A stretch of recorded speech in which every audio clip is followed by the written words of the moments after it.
Corría el año 1983 y soplaban vientos nuevos en los pasillos del Palacio de Justicia de Palermo. Se había filtrado que se estaba investigando a personalidades hasta entonces consideradas intocables. Los primos Ignazio y Nino Salvo eran los hombres más ricos de Sicilia. Se les llamaba los señores del 10%. Gracias a sus conexiones con la democracia cristiana, se les había encomendado la recaudación de impuestos en Sicilia y la comisión que recibían era 3 veces superior a la acostumbrada en el resto de Italia. Se rumoreaba que tenían estrechas relaciones con la mafia e incluso se sospechaba que estaban afiliados. Las investigaciones las encabezaba el juez de instrucción magistrado Rocco Chinichi, quien había creado el grupo antimafia compuesto por jóvenes jueces de instrucción, Giovanni Falcone y Paolo Borsellino entre ellos, a quienes se encargó la tarea de ampliar las investigaciones sobre las cuentas bancarias de los llamados intocables. Esto suponía romper un tabú. El 29 de julio de 1983, a las 8:05 de la mañana, una fuerte explosión sacude el centro de Palermo. Toto Riina le daba a la ciudad el aspecto de Beirut. Lo que yo sé con certeza es que la decisión de matar, de asesinar al magistrado Chinichi, la tomaron entre los primos Salvo y Salvatore Riina. Rocco Chinichi era consejero instructor del Tribunal de Palermo, por lo que todos los procesos pasaban por él. Era una persona íntegra, que había creado ese equipo con Falcone. Se había rodeado de todos esos jóvenes magistrados, el juez Falcone, el juez Borsellino, y digamos, no era un magistrado manipulable o corruptible en absoluto. Entonces llegó la orden de asesinar al juez Chinichi. Aquel fue el primer atentado que se hizo con coche bomba.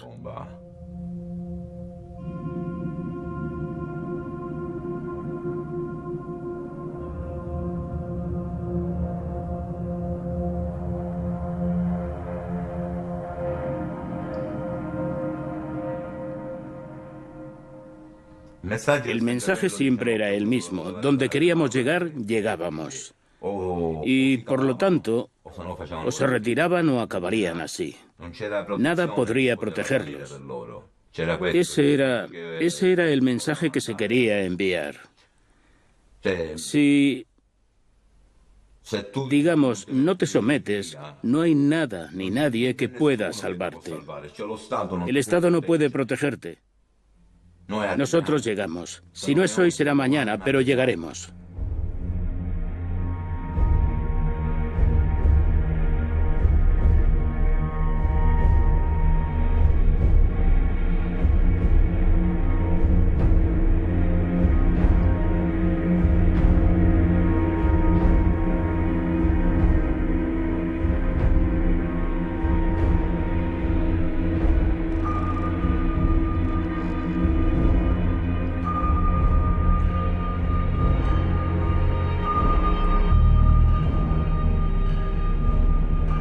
Durante el funeral de Rocco Chinichi, todos los ojos estaban puestos en Falcone y Borsellino.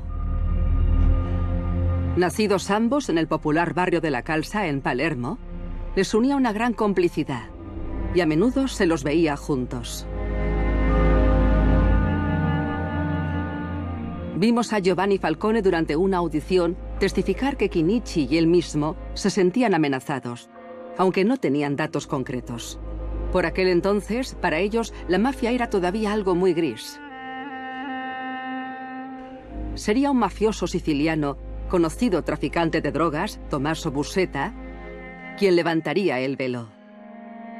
Había sido arrestado en Brasil y extraditado. Lo vimos en televisión, bajando la escalerilla del avión a su llegada a Roma, con las manos cubiertas por una manta para ocultar las esposas. No sabíamos entonces que el juez Falcone lo había interrogado en Río de Janeiro y había percibido el odio y el deseo de venganza que albergaba contra Toto Riina. La importancia de la declaración de Buscetta, que yo en su día califiqué de épica, tiene varios aspectos. Fundamentalmente dos. El primero, obvio, Es la indicación de una serie de nombres de mafiosos y de los crímenes que habían cometido. Y de una serie de otros datos útiles para el desarrollo de nuestras investigaciones. Pero, no menos importante, es la descripción de la Cosa Nostra. Buscetta te da a conocer la organización, la estructura. ¿Quién podía imaginar que la Cosa Nostra tenía una estructura vertical, piramidal, conformada por varias familias mafiosas en cuya cima estaba la comisión o cúpula? La llaman o comisión o cúpula. Nosotros tanteábamos a oscuras, intentando comprender cuáles eran los secretos de la Cosa Nostra. Buscetta nos encendió las luces. Buscetta encendió los focos que nos permitieron verlo todo claro. Todo esto sucedió, en mi opinión, por dos factores. Hay dos componentes relacionados entre sí. El primer culpable es Riina. El segundo culpable es Falcone. Riina, con su estrategia de terror en el interior de la Cosa Nostra, hace enojar a Buscetta. Al no poder matarlo a él, a Buscetta, le matan dos hijos varones que estaban en Palermo y que no tenían nada que ver con la mafia. Le matan al marido de su hija, que estaba en Palermo, y no tenía nada que ver con la mafia. Le matan a uno de sus hermanos y al hijo de ese hermano.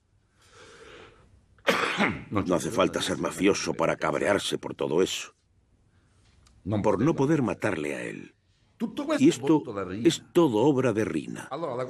De manera que Riina provoca en Buscetta un estado de ira vengativa. Pero Buscetta no estaba en condiciones, digamos, militares, para responder como a él le habría gustado.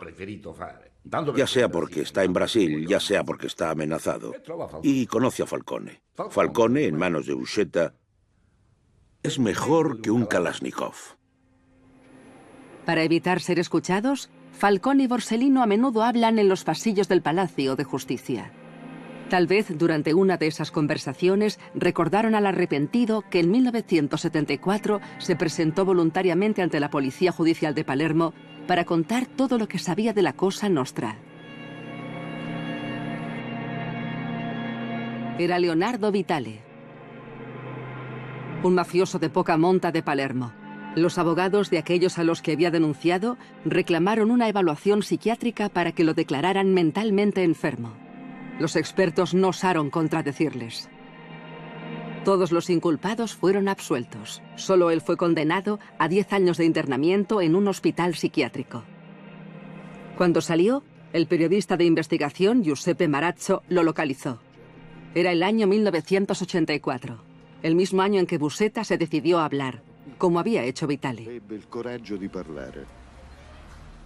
E io coraggio ne ho avuto sempre poco, però. Ne ha avuto poco, Sempre, perché? Perciò che lei diceva il coraggio di parlare. Io coraggio ne ho avuto sempre poco. Perché quello che disse non dimostrò coraggio.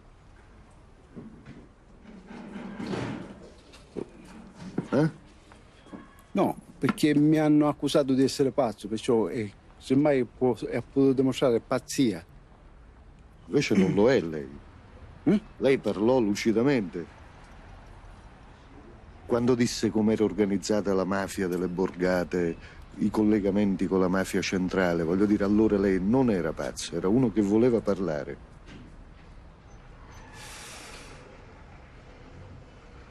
Ecco, che cosa la spinse a parlare?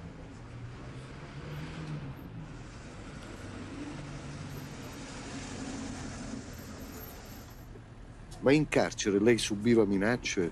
Sì. Che le facevano? Vabbè, ma non è il caso di parlare. Non è questo. La operación Buscetta, llamémosla así, es decir, la obtención de sus declaraciones, la búsqueda de las confirmaciones y la emisión de las órdenes, de 365 órdenes de captura, dura más de 2 meses. Nadie sabía que Buscetta colaboraba. No sé cuántas otras veces en Italia habrá sucedido algo semejante. Hablo del mundo judicial italiano, que quede claro. Éramos 10 los que lo sabíamos. Además de la policía, lo sabíamos solo nosotros. Y no era una noticia insignificante. No se filtró nada, ni la sospecha. Tanto es así que... ¿La prueba dónde está? Entre otras cosas, que la gran mayoría de esas órdenes de captura fueron ejecutadas. Porque no se lo esperaban, porque nada se había filtrado. El 29 de septiembre de 1984 se oyeron las sirenas de los coches de policía resonando por las calles de Palermo. La investigación, que había conducido a 365 órdenes de captura, era obra de un grupo de magistrados coordinados por los jueces Falcone y Borsellino. El 12 de noviembre, los primos Salvo fueron arrestados por asociación mafiosa. Las máscaras empezaban a caer. Un hombre seguía prófugo, Toto Riina. Antes de que comenzara el proceso, las actas constaban de 1 millón de folios. Y el auto de procesamiento, que sintetizaba todos los contenidos procesales, tenía 8.000 páginas. Había que afrontar un primer problema que normalmente en ningún proceso hay que afrontar. ¿Dónde se celebraría este proceso? Porque en el Palacio de Justicia de Palermo, que era un buen palacio de justicia, grande, imponente, diría yo, a 475 acusados, ¿dónde los metes? 300 defensores, ¿dónde los metes? A la prensa, los medios de comunicación de todo el mundo, había hasta chinos y japoneses. No había un edificio adecuado. Y una decisión muy importante fue la de construir esta gran sala adjunta a la prisión de Ucciardone, que era la única cárcel de Palermo entonces. ¿Por qué se hizo esto? Porque si la sala hubiese estado a cierta distancia, 1 kilómetro, 2, no importa cuánto, de la prisión, significaba que cada día cientos de peligrosísimos mafiosos, incluidos todos los capos de la mafia, tendrían que ser transportados de la cárcel a la sala y luego vueltos a llevar, acabada la sesión, de la sala a la cárcel. Algo que habría comportado, aparte de problemas de seguridad increíbles, difícilmente imaginables, un despliegue de hombres y de medios espantoso. En cambio, bastaba con construir, fue genial la idea, construir dentro de Ucciardone, junto a Ucciardone. Se hace un buen corredor que conecte directamente la sala con la cárcel y no hay necesidad de este enorme despliegue de medios y de hombres. Por tanto, se eligió esta ubicación. Otro dato muy significativo, que en mi opinión sirve para demostrar algo que debería ser obvio, pero que en Italia no es tan obvio. Que cuando el Estado quiere, consigue hacer cosas impensables. Es que esa estructura, que es enorme, y que es una estructura, para hacernos una idea, cuyos muros externos son a prueba de bazocas, es decir, es una estructura seria, se hace en 6 meses. ¿Cuántas obras públicas en Italia se han hecho en 6 años? Yo no sé cuántas, pocas. Se le dio un nombre de guerra a este nuevo tribunal: Aula Búnker, Sala Búnker. Nadie creía en su realización. Existía la convicción de que la negligencia de la administración, las maniobras de los políticos en manos de la Cosa Nostra y los actos de sabotaje que la mafia sin duda llevaría a cabo impedirían su construcción. La realidad demostró lo contrario. A pesar de todo, 3 asesinatos ejecutados por orden de Riina hacen temer que el maxiproceso se aplazara. El inofensivo Leonardo Vitale es abatido el 2 de diciembre de 1984 como señal de advertencia a todos los arrepentidos. 7 meses después, el 28 de julio de 1985, Riina elimina al jefe de la Brigada de Búsqueda de Fugitivos, Beppe Montana, amigo cercano de los jueces Falcone y Borsellino, a quienes vemos llegando al escenario del crimen la noche del asesinato. Días después, el 6 de agosto, un comando de sicarios armados con Kalashnikovs asesina al subdirector de la Policía Judicial, Nini Kasara, acribillándola a balazos delante de su esposa cuando volvía a casa. Rina ataca cuando y donde quiere, pero los jueces Falcone y Borsellino no se rinden.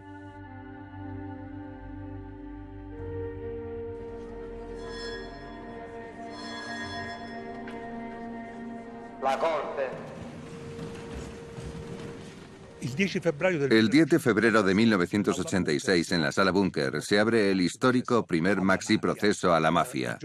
Los periodistas habían comenzado a preparar el terreno con una serie de artículos sobre los imputados, sobre la historia del proceso, sobre el contenido del auto de procesamiento y también sobre este edificio, sobre esta nave espacial, como fue bautizada, que albergaría, no se sabía entonces por cuánto tiempo, este proceso.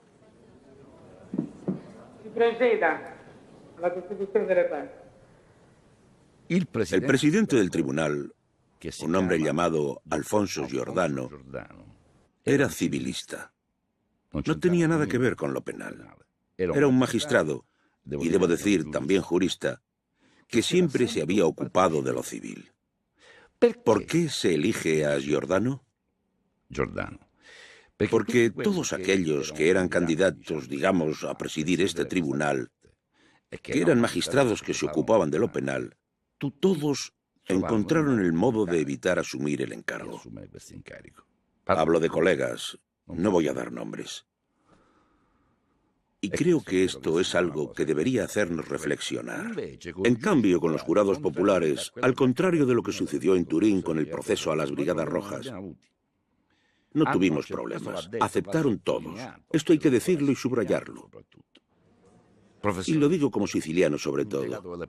Un maestro de escuela, un empleado de correos, gente que había elegido una vida completamente diferente y se encontraba formando parte de un tribunal frente a los peores capos de la mafia y con referencia a los crímenes más execrables que se puedan imaginar.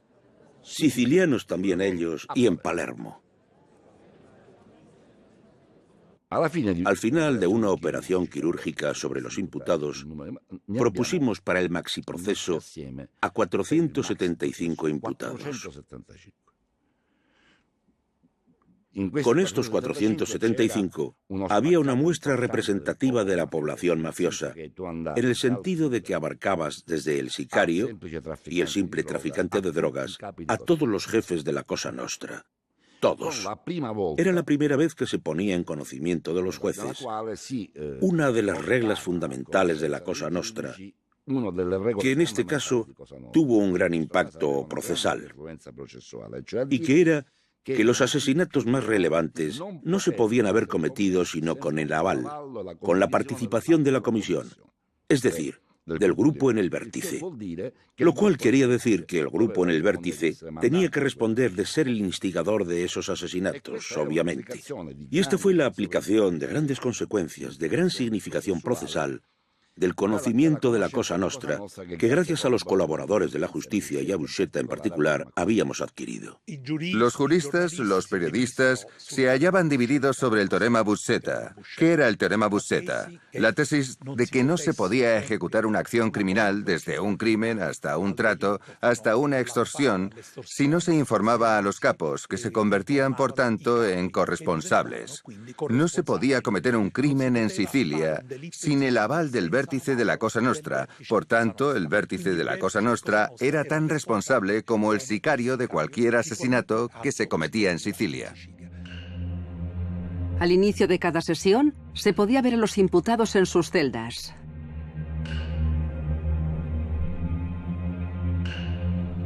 Un día, Michele Greco, el jefe títere de la Cosa Nostra, apareció vestido de blanco, probablemente para legitimar su apodo El Papa. En el otro extremo de la sala, Luciano Ligio, el líder derrocado por Rina, exhibía sus trajes y sus puros de días pasados. Entre ellos, Pippo Calò, el llamado tesorero de la Cosa Nostra. Principal imputado y ausente, Toto Rina, que llevaba fugado 17 años. No todas las sesiones fueron iguales, está claro. Cuando en abril testificó Tommaso Buscetta, hubo pleno en la sala.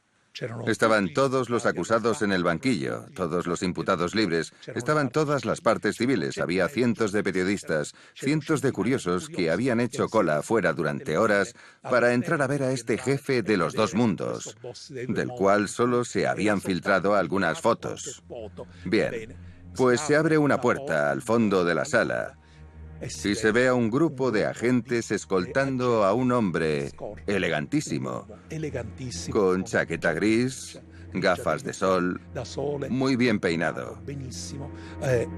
Y encabezando el grupo con chaqueta color camel, con la mano en el bolsillo, como si empuñara una pistola, uno de los jefes de la policía y amigo íntimo de Giovanni Falcone, que era Antonio Manganelli.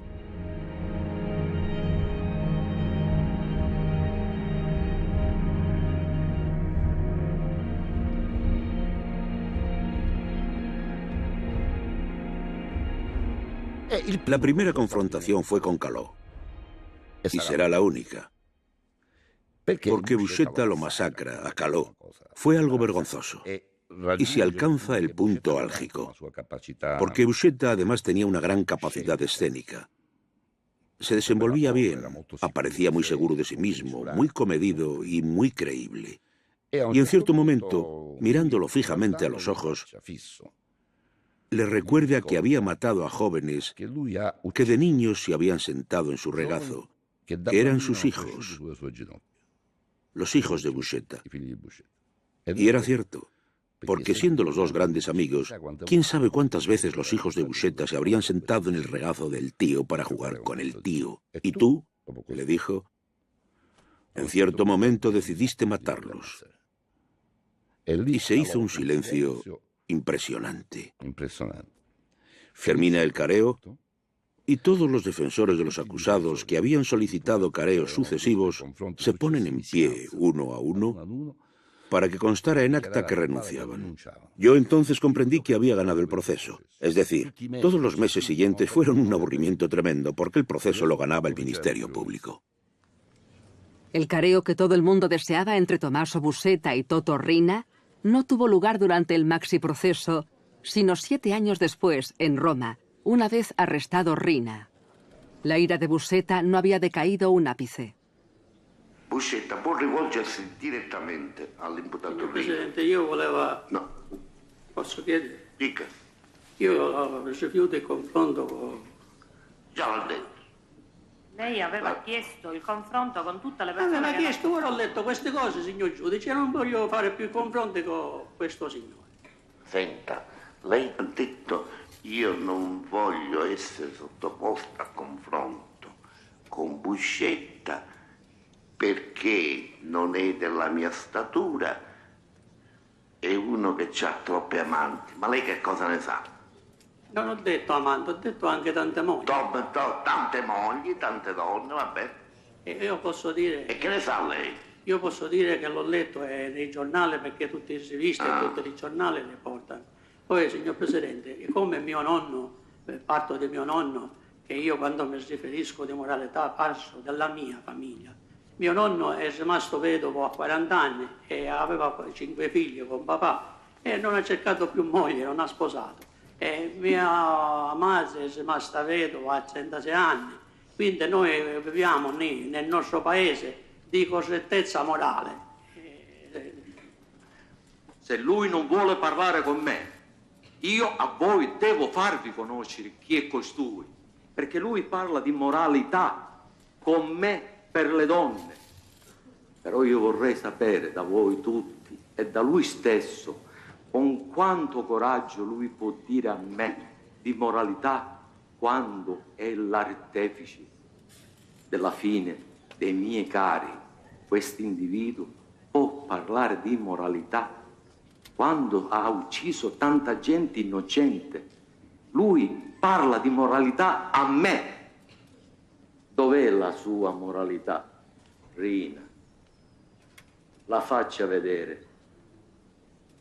La faccia conoscere. Dov'è la tua moralità? Moralità. Io ci domanderei, ma no, lasciamo perdere, dai. Non lasciamo perdere.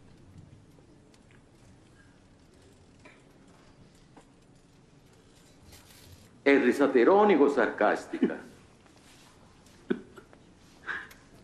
Rina, lei può non rispondere, però se si diverte o partecipa alla corte perché si diverte o non si diverte. Non commento. Signor Buscetta, lei ha accennato al fatto che Rina ha fatto uccidere moltissime persone innocenti. Vuole ricordare alla Corte quali sono questi omicidi, quelli più importanti che ha deciso Rina o ha fatto Rina? Ma lei sta scherzando? Ma tutti. Tutti. Chi è che non si rivolgeva a lui per fare un omicidio? Lei pensa che hanno ucciso i miei figli o li hanno fatto scomparire i miei figli e lui non lo sa. Lui ha deciso tutti gli omicidi che sono successi nel siciliano. Tutti. Lui era il vero capo della commissione. Era lui che decideva.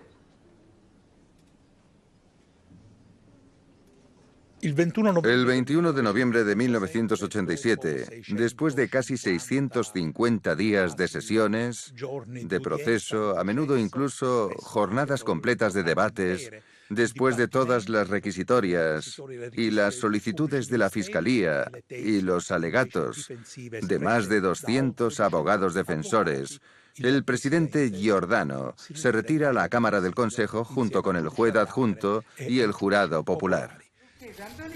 Antes de que el tribunal se retirara a deliberar, el Papa de la Cosa Nostra pide la palabra para hacer una declarazione tipicamente mafiosa.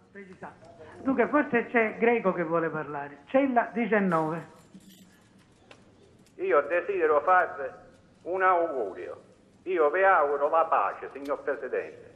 A tutti voi io auguro la pace. La serenità è la base fondamentale per giudicare.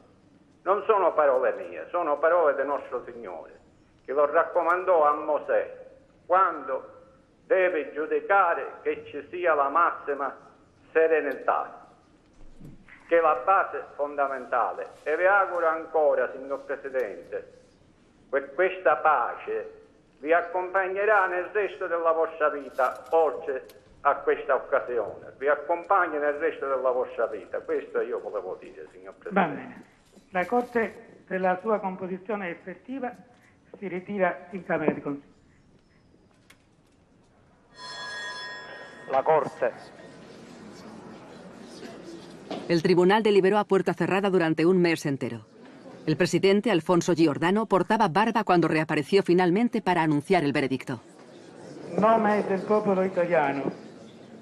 La Corte d'Assise prima di Palermo, visti gli articoli di legge, dichiara a Benante Michele, Altadonna Francesco, Amato Federico. Se impusieron un total de 2.655 años de prisión a los 475 imputados, 19 condenas a cadena perpetua sin posibilidad de reducción contra los jefes de la Cosa Nostra.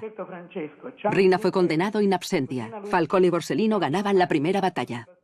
Por primera vez, la mafia se sentaba de verdad en el banquillo. Y por primera vez se imponían cadenas perpetuas a los jefes de la Cosa Nostra. Yo diría a todos los jefes de la Cosa Nostra. Rina nunca había sido sentenciado a cadena perpetua. La primera cadena perpetua la recibe con el maxiproceso. Provenzano condenado a cadena perpetua. Y la lista sería larga. Cito a Rina y Provenzano porque estamos hablando principalmente de ellos. Y desde ese momento se abre una fase. Es también muy significativo esto. Se abre una fase de pax mafiosa.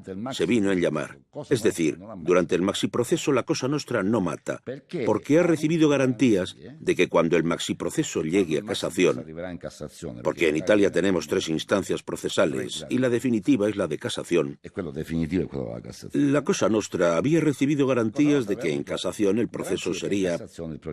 la sentencia sería anulada, de alguna manera habría, no digo ya terminado en vino y rosquillas, pero en suma habría quedado muy suavizada. Y esta garantía se la dio el honorable Salvo Lima.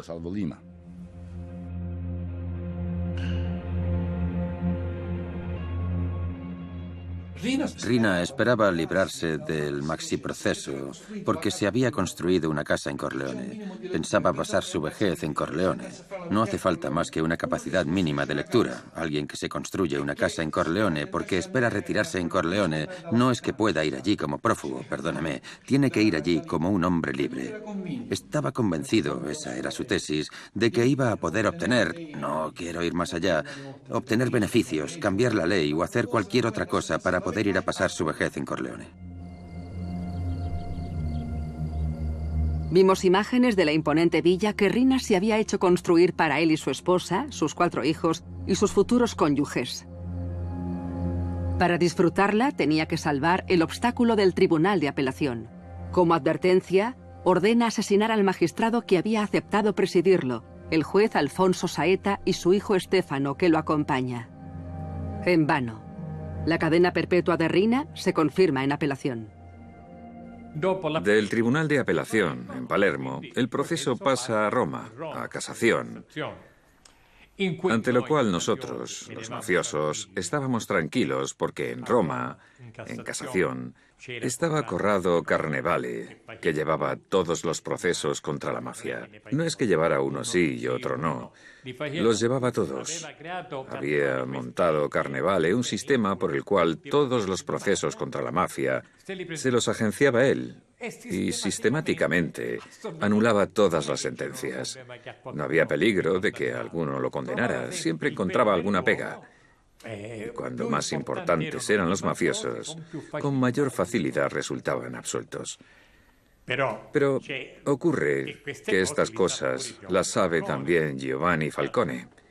Y Giovanni Falcone estudia cómo evitar que todos los procesos contra la mafia vayan a parar a Corrado Carnevale.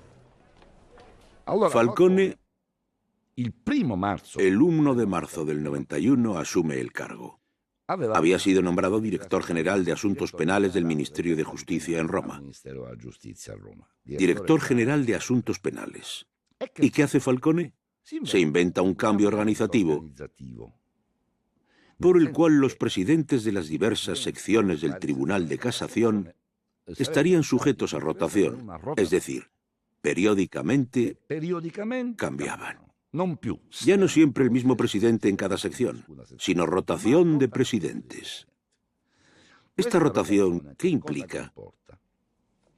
Y estos son hechos. Implica que, mira por dónde, en la audiencia del 30 de enero del 92, audiencia en la que se iba a tratar el maxiproceso, la rotación no preveía la presidencia de Corrado Carnevale, el matasentencias, sino la presidencia de otro magistrado, el juez Arnaldo Valente. Y el proceso, será casualidad, por Dios, termina como termina.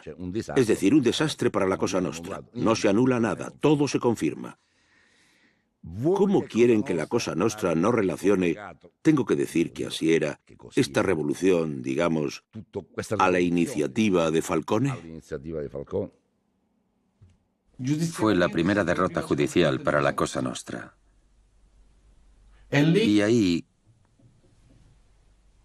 comenzó el declive, entre comillas, porque Totorrina se puso nervioso, no aceptó de buen grado esta sentencia. Era la primera condena a cadena perpetua que se le imponía. Su sueño se desvanecía y eso lo volvió loco. Lo descolocó. La mafia encaja el golpe, y es un golpe muy duro, y reacciona. ¿Cómo? Matando a Salvo Lima, porque con ellos se paga con la vida, no se paga con una multa. El honorable Lima era culpable por no haber cumplido el compromiso que había asumido. Todo el mundo sabía que era el garante político de las familias de la mafia. Todo el mundo sabía que era el enlace entre la corriente romana andreottiana y la política siciliana de garantías a las mafias. Pero nunca pensé que Totorrina llegaría a decretar su eliminación. La ejecución brutal del hombre más poderoso de Sicilia despertó una ola de pánico entre los políticos locales de la democracia cristiana. Se habían beneficiado de los votos de la mafia y no estaban ya en condiciones de corresponder. Se leía en sus miradas una misma pregunta. ¿Quién será el siguiente? La noche siguiente voy a tomar una copa a casa de Giovanni Falcone. Estábamos Giovanni Falcone, su esposa, yo y Paolo Borsellino. Principalmente para evaluar el asesinato de Lima, su significado. Y la evaluación fue unánime. Era claro y evidente que la famosa póliza de seguro de vida de la que hablaba Paolo Borsellino a expensas del maxiproceso había expirado.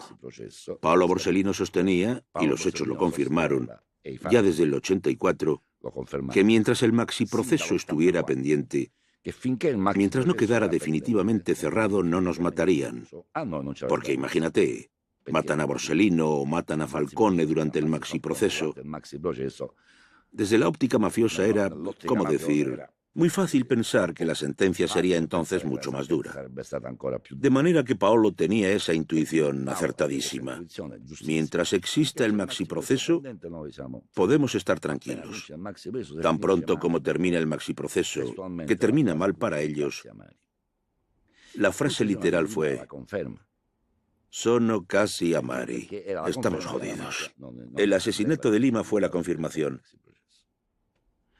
Fue la confirmación de que la mafia no tenía intención de digerir la sentencia del maxiproceso. Y la velada concluyó con una frase de Falcone, que nos acompañó hasta la puerta y dijo: la verdad es que a partir de este momento puede pasar de todo. El de todo se entiende lo que podía ser en la mente de Falcone.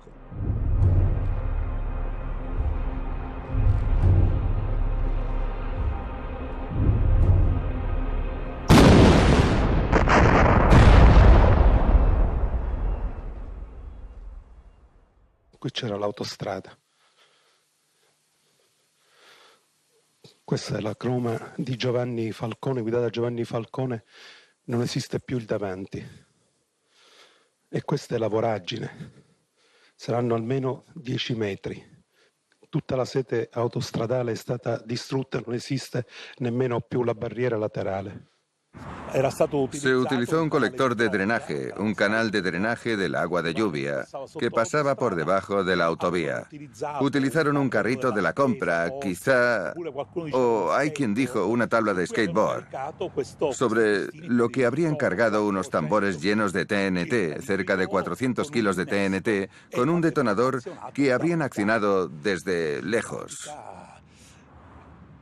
Y por una fracción de segundo, no cogieron de lleno el coche de Falcone. Desintegraron el automóvil que lo precedía, el conducido por Montinaro, por Antonio Montinaro. Pero el socavón, la explosión, la onda expansiva destrozó el automóvil de Giovanni Falcone, la parte del morro, y lanzó despedidos a Francesca y Giovanni contra el parabrisas, matándolos.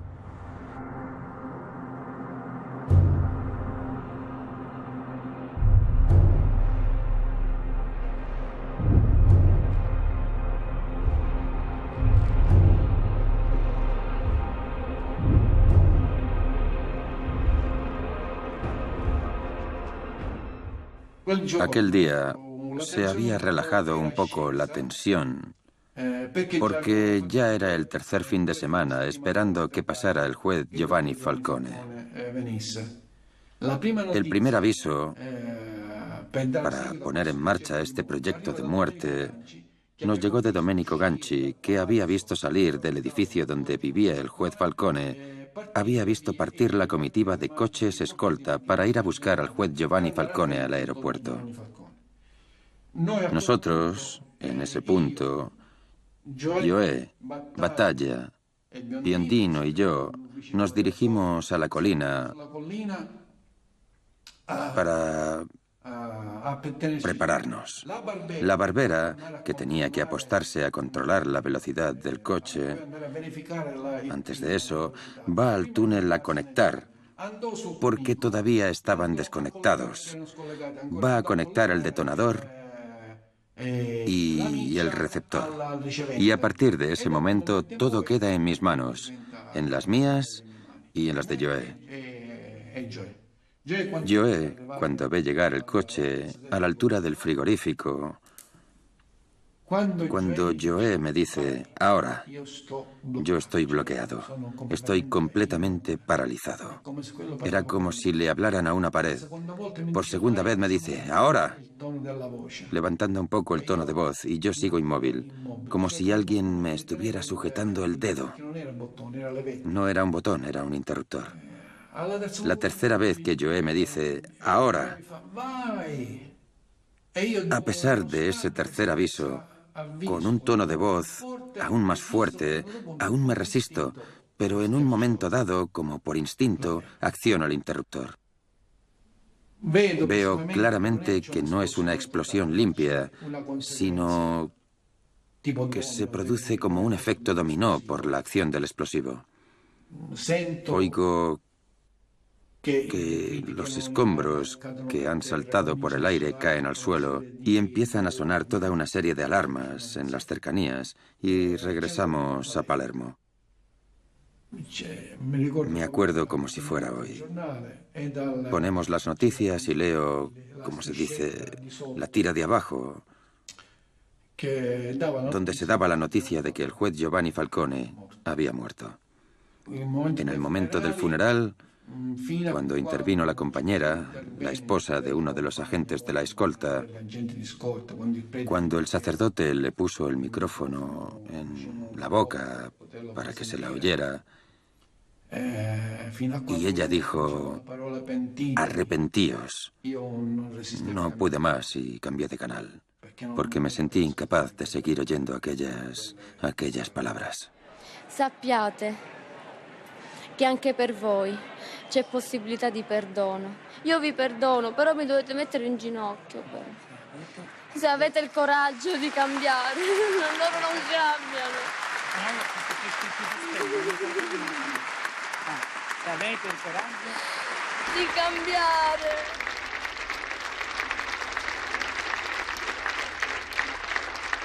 Llovía en Palermo el día del funeral. Cuando el ataúd de Giovanni Falcone apareció cubierto con su toga roja de magistrado, comenzaron los cánticos clamando su nombre de pila, Giovanni, y las manos se alzaron para aplaudirlo como si estuviera allí, vivo, entre todos nosotros. Amábamos a este hombre.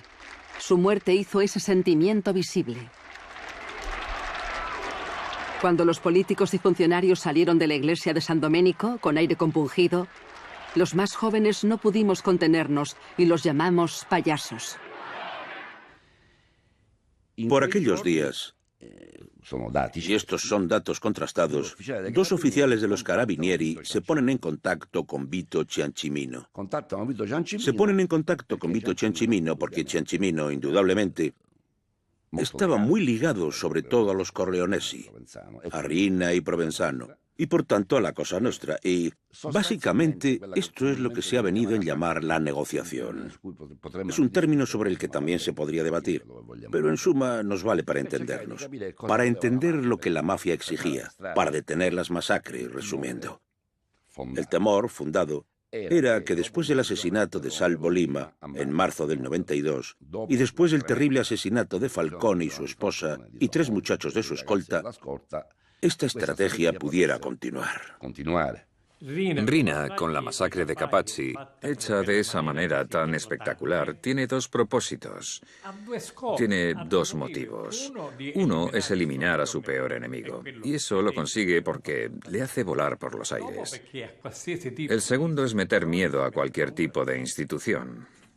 Es decir, da rienda suelta, da propaganda a la fuerza militar que tiene. Entonces rellena un papello, que es, en dialecto siciliano, es una petición a la que no puedes decirme que no. Si quieres que no te combata, tienes que aceptar todas estas cosas. Entre las peticiones había una relativa a la revisión del maxiproceso, pero debo decir que era una petición absolutamente ilusoria. Porque el poder político no puede ordenar la revisión de un juicio. El problema que se planteó entonces y que se juzgaba era, ¿es ético tratar con los asesinos? ¿Es ético tratar con mafiosos? ¿Podrá algún día darnos algún beneficio que valga la pena el exponernos a colaborar con ellos? Vuelvo a ver, tiempo después, a Rina y lo encuentro cabreado, negro, como una hiena. Porque las peticiones habían sido rechazadas, ya que eran exorbitantes. Y sinceramente cuesta creer que nadie pudiera aceptar algo semejante, especialmente con, y aquí cierro el tema, el juez Borsellino todavía vivo.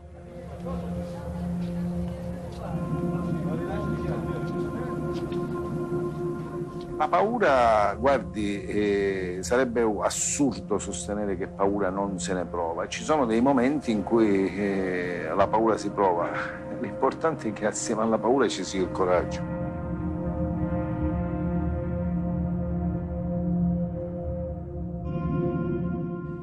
Yo pienso que la apertura de estas, llamémoslas negociaciones, aceleró el asesinato de Borsellino.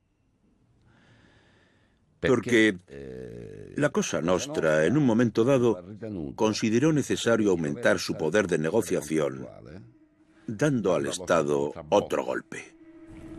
Immagini agghiaccianti. La mafia ha assassinato Paolo Borsellino, diventato il nemico numero 1 della criminalità organizzata dopo la strage di Capaci e la morte di Giovanni Falcone. Questa volta forse più che di strage sembra si debba parlare di ecatombe. Una scena apocalittica.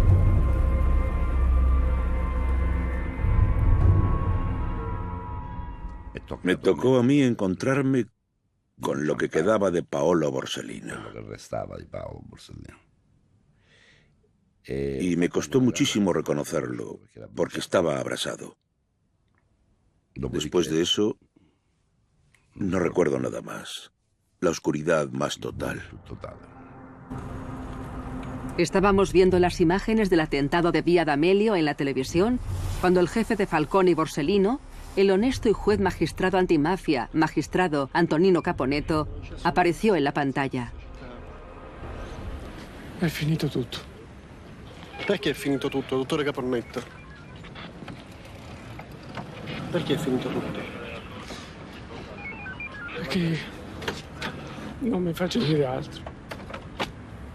Non mi faccia dire altro. Al día siguiente, aquel hombre de aspecto frágil se sobreponía y volvía al trabajo. Su determinación de no rendirse alentó a todos aquellos que querían luchar contra la Cosa Nostra y ver a Rina arrestado.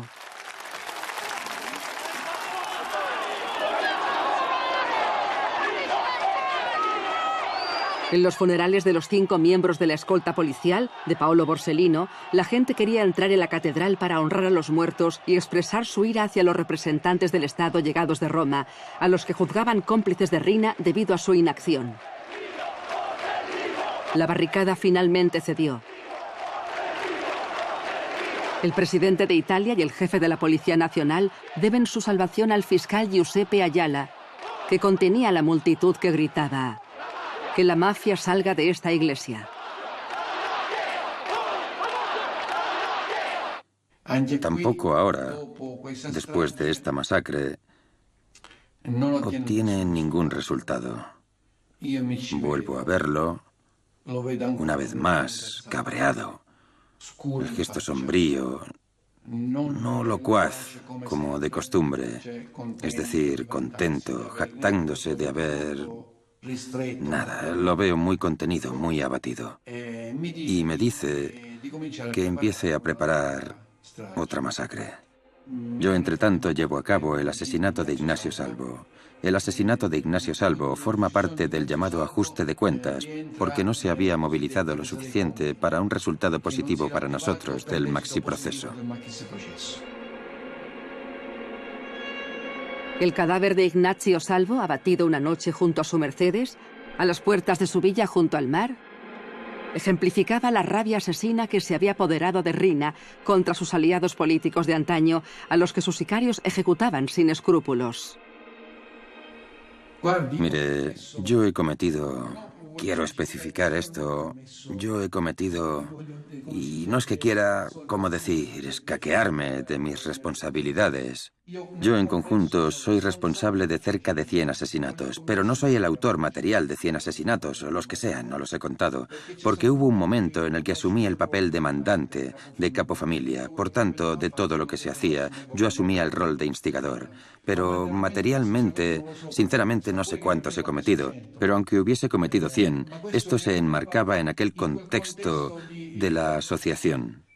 Pensaba que era poderoso, pensaba que estaba por encima de toda sospecha, pensaba que era Dios todopoderoso, pensaba que por encima de mí no había nadie, cuando en realidad después supe que estuve a punto de ser víctima de mi propia asociación. Descubrí, gracias al testimonio de Salvatore Cancemi, que en cierto momento Toto Riina había planeado mi muerte. Él quería que fuéramos asesinados, Salvuccio Madonia y yo. Ahora, digo yo, ¿es posible que nadie hasta ahora se diera cuenta de que Toto Riina llevaba el agua a su molino? Verá, yo ahora repaso toda esta trayectoria y me digo, mierda.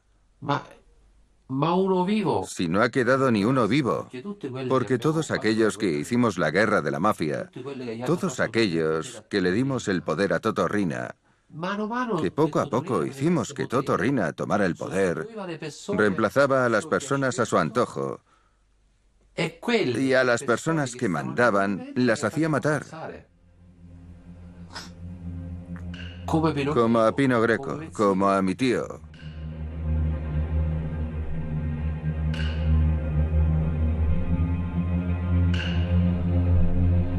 ¿Qué sucede? Que en un momento dado Giuseppe Greco muestra carácter frente a Toto Riina. Es un rival, entre comillas, en el sentido de que tiene el mismo comportamiento que Toto Riina. Y Riina, en cuanto se daba cuenta de que alguien se le estaba yendo de las manos, que ya no podía dominarlo, aprovechaba cualquier acusación que se hubiera hecho contra él para matarlo. Riina lo hace asesinar por los mejores amigos que tiene este chico, prometiéndoles que el poder que tiene Giuseppe Greco lo pasa porque siempre se encuentran personas egoístas y traidoras. Llegan una mañana, cuando Greco los ve llegar, se saludan. Les está preparando un café, y cuando está girado, porque está llenando la cafetera, le disparan en la cabeza y lo matan. Uno de los dos asesinos, uno era Giuseppe Lucchese y el otro era Vincenzo Puccio. Estando en la cárcel, Puccio es asesinado, por orden también de Salvatore Riina. Con una plancha de cocina le parten el cráneo. Riina es una constante, mata a todos sus amigos que adquieren fama en un momento dado. Pero para Riina, en la mentalidad de Riina, se convierten en peligros. Realmente éramos carniceros. Cuando lo pienso, se me pone la piel de gallina.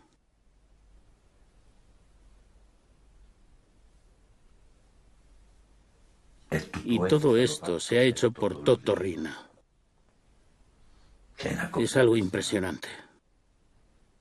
En nombre de la Cosa Nostra he hecho muchas cosas. He cometido muchas brutalidades.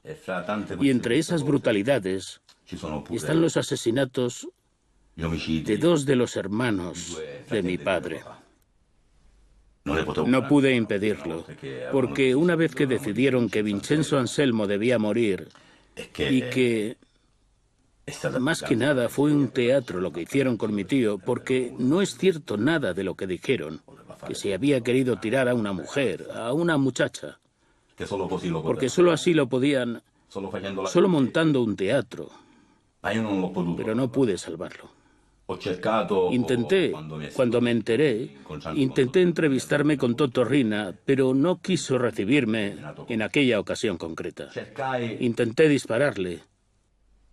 Dije, le disparo yo, pero se prohibió también dispararle, porque el cuerpo tenía que desaparecer. Tenían que llevárselo y hacerlo desaparecer, porque no querían, porque yo sabía lo que era morir estrangulado y morir de un disparo. 100.000 veces mejor morir de un disparo que morir estrangulado. Porque con un disparo de pistola mueres en 3 segundos. En cambio, con una cuerda al cuello lleva su tiempo y es horrible. Horrible, horrible, horrible. Posteriormente, después de la desaparición, el hermano se entera de que su hermano ha desaparecido. Otro de los hermanos, mi tío menor, Salvatore. Mi tío mayor muere en octubre. Y a principios de noviembre nos llega la noticia. A mí personalmente me dan la noticia de que mi tío está colaborando con la policía, con los carabinieri. Y me preguntan, ¿qué se merece? La muerte.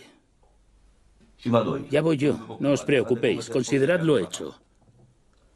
Subí a la casa y delante de su esposa y sus hijos le disparé y me fui. Ya cuando te reclutan te lo dicen.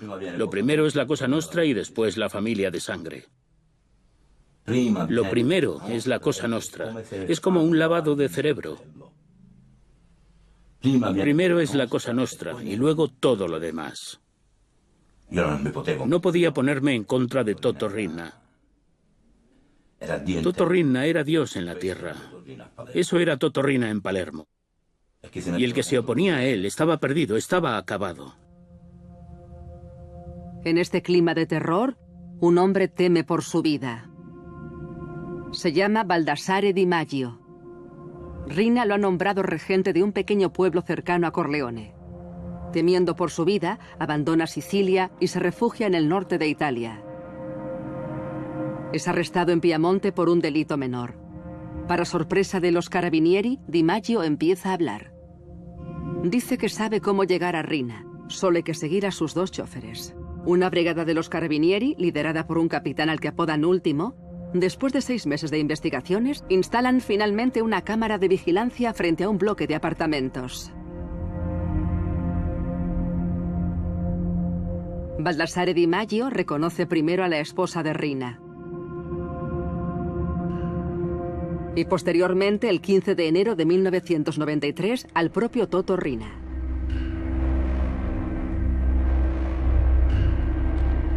El capitán Último y su equipo arrinconan el coche de Riina y lo arrestan en una rotonda en la carretera de circunvalación de Palermo. Esto sucede después de llevar 24 años fugado. Ese día teníamos que vernos. No toda la comisión, pero al menos las figuras más importantes y más cercanas a él. Si los carabinieri hubieran tenido un poco de paciencia para ver a dónde iba, habrían arrestado a buena parte de la Cosa Nostra, de los líderes de la Cosa Nostra. Pero esto visto en retrospectiva, me imagino que los carabinieri, después de haber visto a Toto Riina, no veían el momento de ponerle las esposas. No sabían cuál era el siguiente paso. Vimos en directo por televisión a los superiores del capitán Último anunciar el histórico arresto del capo de los capos. En el extremo derecho, vestido de civil, el coronel Mario Mori, que había iniciado las negociaciones con la Cosa Nostra y supervisado la investigación que había conducido al arresto de Riina. No se le veía exultante. Lo que sucede después del arresto de Riina es realmente increíble. Todos imaginábamos que las investigaciones continuarían, obviamente, con el registro de la guarida y la búsqueda de aquellos que habían apoyado y ayudado a Salvatore Riina en su escondite dorado en este complejo residencial a las afueras de Palermo. Pero no. Inexplicablemente se elimina la videovigilancia y no se registra el escondite. En los días sucesivos, Al ver que la guarida, es decir, la casa, vamos a llamarlo guarida, no era registrada, decidimos limpiarla. En el sentido de quitar la ropa, todo lo que podía, la caja fuerte, todo lo que podía relacionarse con Toto Riina. Yo no vi lo que había dentro de la caja fuerte, pero al 99, no al 99, al 100% seguro, todo lo que había se lo llevó su esposa, Ninetta Bagarella. No excluyo a cualquier otro sujeto, pero principalmente la esposa, y se lo llevaría a Corleone. Puedo garantizar, habiendo vivido en otras casas donde vivía Riina, donde también tenía caja fuerte, que dentro siempre tenía los documentos notariales, los libros contables, tenía toda una serie de... toda su vida. Cuando supe que el registro no se había llevado a cabo y que incluso la Fiscalía de la República, el fiscal de la República, había entrado en la guarida de Toto Riina solo después de haber sido limpiada, desempolvada y las paredes repintadas, pensé que se había hecho un pacto inconfesable entre elementos del Estado y elementos de la mafia. Comienzan a sucederse una serie de sucesos rocambolescos. Incluso los carabinieri hacen creer a los periodistas que el escondite está en otra parte, no muy lejos de aquí, en un campo que era cultivado por un agricultor que de Riina prácticamente no sabía absolutamente nada. Y aún así, se despista a los periodistas. ¿Por qué todo esto? Algunos periodistas se prestaron a la puesta en escena de los carabinieri, con helicóptero, tropas de élite y asalto ficticio incluidos. ¿Pero a quién querían engañar? ¿Quién manejaba los hilos de aquella mascarada? Días más tarde, los carabinieri invitaban a un equipo de televisión a ver lo que se suponía era el escondite de Riina.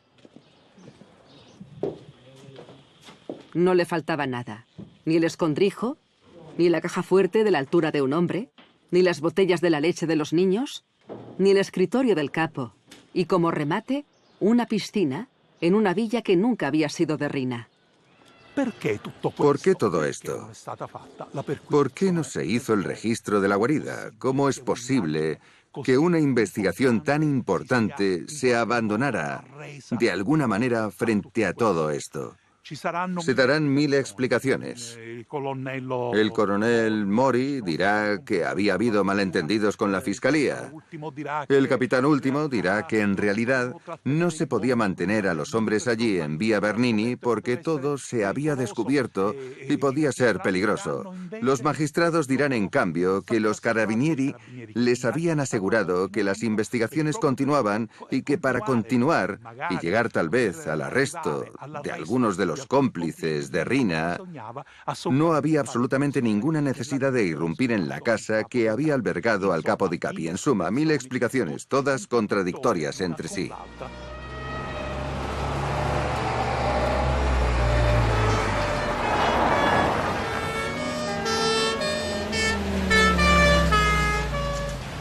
Hoy todavía quedan sombras, las dudas persisten. Riina nunca hablará de ello en los tribunales, donde será convocado para responder por los asesinatos cometidos a sus órdenes. Nunca admitirá ser responsable de todos esos hechos. Io avevo 16 mesi, 17 mesi isolato da tutto e da tutto. Ogni tanto mi si attacca una televisione e poi mi si sta 7 mesi, 8 mesi perché mi devo pentire. Io non ho niente da pentire, è inutile che mi trattano così. Io non ho niente da pentire. Se avessi cose da pentirmi me ne pentirei. Il pentito non l'ho fatto perché non ho niente da pentire. Después de su arresto, Riina nunca salió de prisión. Pasó 24 años en confinamiento en solitario en celdas de alta seguridad. 24 años prófugo, 24 años en prisión. Fue finalmente traicionado por un micrófono oculto durante una salida al patio. Para impresionar a un joven recluso, Riina se jactó de no ser el hombre de familia, el buen cristiano, el agricultor devoto que siempre había fingido ser, sino el jefe que supo, con su banda de asesinos, ajustarle las cuentas a todo aquel que había intentado combatirlo en nombre del derecho. La casa de sus sueños, que Rina había hecho construir para su vejez, le fue confiscada por el Estado y convertida en un cuartel de la Guardia di Finanza, la policía financiera. El 17 de noviembre de 2017, Rina fue enterrado de forma anónima en el panteón familiar del cementerio de Corleone, no lejos de sus cómplices y de sus víctimas. Creo que el estado de salud actual de la mafia siciliana... Hay de quien piense que es un estado de salud tan grave como que la Cosa Nostra está en la UCI. Eso sería un error. Pero no es un estado de salud. Digamos que está hospitalizada. Si la mafia desaparecerá algún día, no lo sé, espero. Hago uso de una observación cuya valoración dejo a quienes nos oyen. A esta misma pregunta, Giovanni Falcone respondió de esta manera. Y nadie en el mundo ha entendido nunca a la mafia en su conjunto como la entendió Falcone. Por supuesto que la mafia desaparecerá algún día. Porque la mafia es un fenómeno humano, lo peor que se pueda imaginar. Pero no deja de ser un fenómeno humano. Y todo fenómeno humano tiene un comienzo, tiene su propio desarrollo, pero fatalmente, en cuanto humano, tiene un final. Creo que Falcone tenía razón. El problema es ¿cuándo? ¿En qué punto de su desarrollo llegaremos al final? Para que entiendan cómo lo veo, me temo que ese día ya no estaré sobre la tierra, estaré en otra parte.